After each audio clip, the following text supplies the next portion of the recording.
While I was taking a nature walk with my dog this morning, it was interesting to watch the interaction of God's creation. I watched the squirrels climbing trees. I saw the groundhog scurry away fast to hide in his hole. I also saw some geese and ducks have a moment.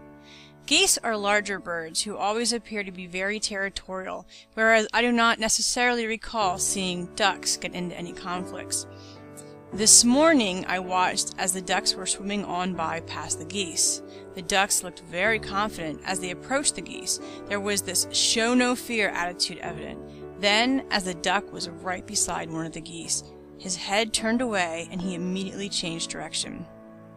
This moment reminded me of how we are with our own fears in life.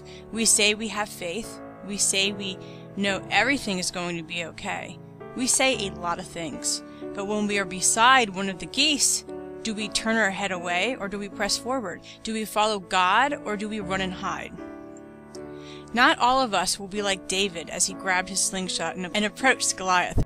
Not all of us will attempt to walk on water like Peter. Some of us can barely find peace in the simple things in life to even take notice to the bigger opportunities God is presenting to us. We do not like to admit we find comfort in other areas. We do not want others to see that we are weak. The truth is that every being is weak, dependent upon our Creator and Sustainer. We cannot face anything alone, and when we attempt to do so, there will be fears and also failures. There is no way for anyone to find true happiness in the world without the help of God.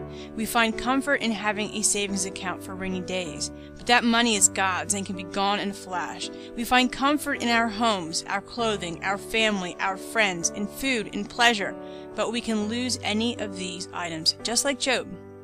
All these items are temporary. Fear and worry are not from God. The only way to defeat fear and worry is to understand that our God is bigger. God can handle anything. If we give our fears to God and swim forward in the direction He guides us, we will be fine. There will be moments we will want to run or turn our head and swim in the other direction, but understand that God wants to see His plan accomplished. He is right by your side.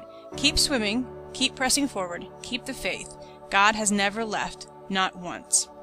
When I am afraid, I will trust in you, in God whose word I praise, in God I trust. I will not be afraid. What can mortal man do to me? Psalm 56, 3-4.